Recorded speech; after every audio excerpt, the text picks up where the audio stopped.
In Tabletop Warriors, the warrior players are figurines who have come to life on the dungeon board that is created by the Mystic Game Master.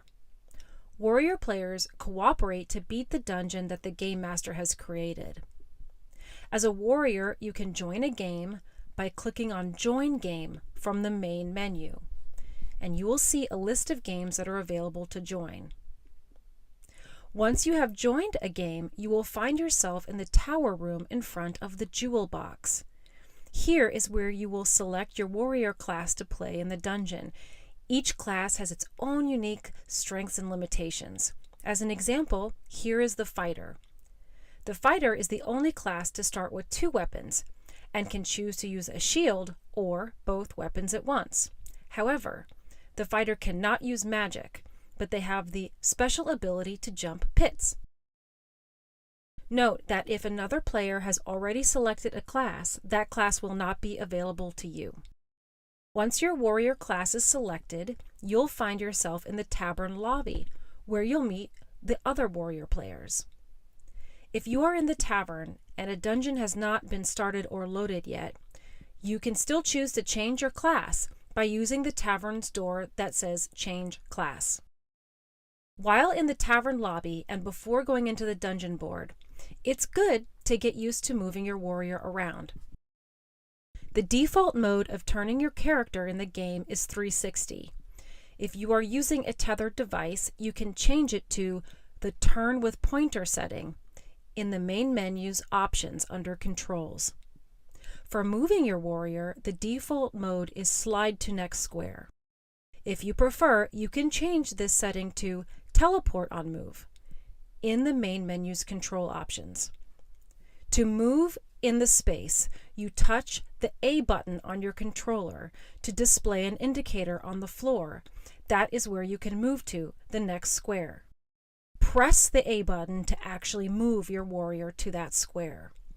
Note that if you are using the Turn with Pointer setting, pointing the control in a direction will turn you in that direction instead of move you in that direction. The tavern lobby is also a good time to become familiar with your inventory and skills before entering the dungeon. Warriors have various skills and weapons in their inventory, accessible to them in the form of cards. You can touch your thumbstick to display your hand of warrior cards. Move the thumbstick right and left to cycle through your warrior cards, and move your thumbstick up and down to cycle through different card types. As a warrior, you have different card types indicated by color. Cards with a yellow-brownish backdrop are items. Cards with a green backdrop are skills, and cards with a blue backdrop are spells. You can equip yourself with the item on a card by grabbing it with the opposite hand. Hold the grip or middle finger button down on your controller over the top of a card to begin grabbing. While grabbing the card, pull the card away to equip the items or skills into that hand. Some notes about using your inventory. Each one of your hands can only have one item equipped at a time. Each one of your hands can also have one spell or skill equipped. Use the B button to display and use the equipped spells and skills. When all warriors are ready and the dungeon has been loaded, the warriors can enter the dungeon board by using the door in the tavern that says Enter Dungeon. Warriors move around the dungeon space and collaborate to beat the dungeon that the GM has created.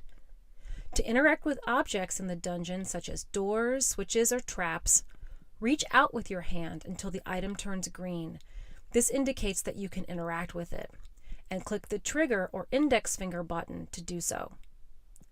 If you encounter an item or monster in the dungeon, you can attack them when the green target appears in front of them.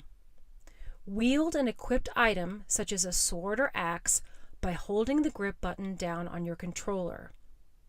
To attempt to damage a target, swing at the target with the wielded weapon. The chance of you successfully doing damage is based on the stats of your warrior versus the stats of the target. Warriors can look at your wrists to learn your hit points, indicated in red, your magic points, indicated in blue, and your action points indicated in yellow. If your hit points go negative, you will immediately be transported back to the tavern, but you can re-enter the dungeon if you want to. Items like floating cards will appear in the dungeon. To use them or pick them up, you have to walk over them. Most dungeons will involve locks. If you have a key, you may want to try to equip it and use it on a lock. For players to win the dungeon, they must have accomplished all the goals in the quest list. To see the quest list, use the flat menu button on the left controller to bring up the player menu. You will see a tab called Quests there. Once all the non-optional quests have been accomplished by the warriors in the dungeon has been defeated. At this point, the quest menu will be transformed into a congratulations message with the warrior's report card. Players can now choose to proceed to the next dungeon, or if they are not satisfied with their reward, they can retry without advancing the dungeon level.